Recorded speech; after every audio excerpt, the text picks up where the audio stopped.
Alright.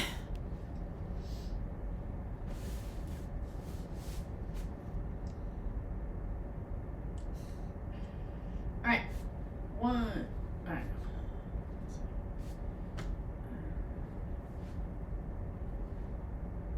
One. 1, 2, 3. Hi, good morning. Welcome to my Wednesday devotional. As you can see, we're still on Esther, chapter 7, and we're rolling toward the end. We're in a really interesting part of the story. Big twist here. So I'm excited to bring this to you today. Alright, so let's get started. Alright, so we're going to backtrack like I always do with 7 and 8, and then we're going to move to 9 and 10. Alright, I hope you guys are doing great. Alright, so here we go. Verse 7. This is Esther, chapter 7, verse 7 and 8. Then the king jumped to his feet in a rage and went out into the palace garden. Haman, however, stayed behind to plead for his life with Queen Esther, for he knew that the king intended to kill him.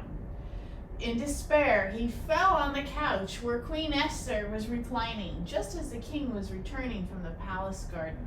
The king exclaimed, "Will he even assault the queen right here in the palace before my very eyes?" And as soon as the king spoke, his attendants covered Haman's face, signaling his doom. All right, here we go. This is the funny part. All right, verse 9 and 10.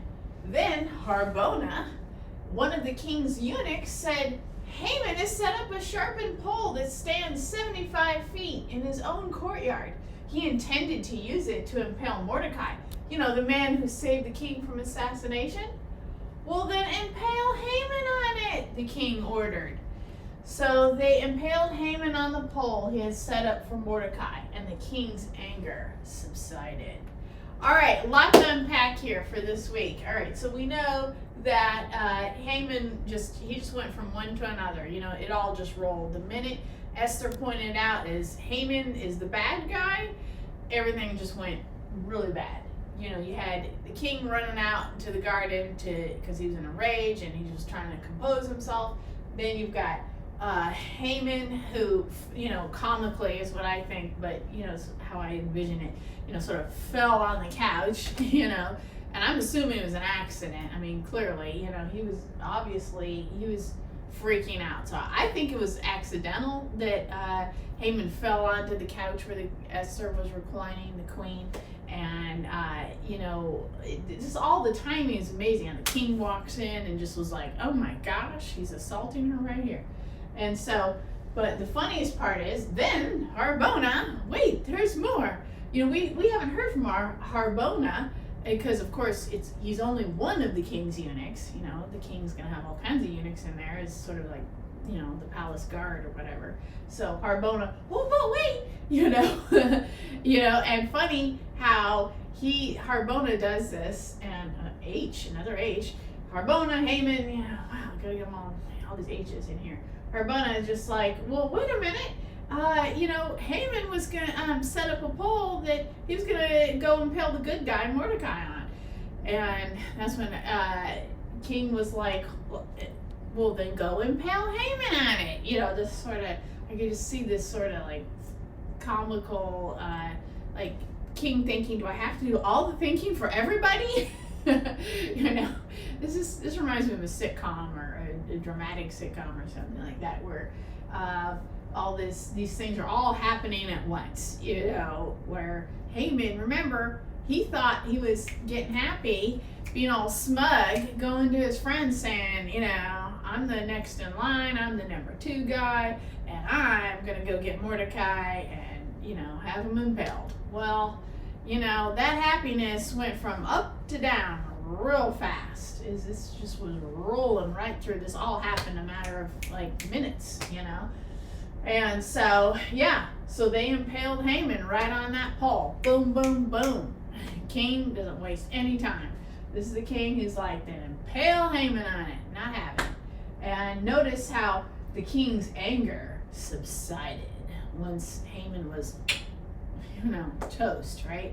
The king is just so high drama. He's, I've been trying to figure him out, was he passive aggressive? Was he, remember, he's always like, you can have, half the kingdom if you want, always very like, blah, blah, blah, but, anger, believe it or not, that emotion, anger, is actually a feminine energy. And I know men don't like to hear this because a lot of men, that's how they do it. They get angry, they do this big bluster thing and they control with their anger.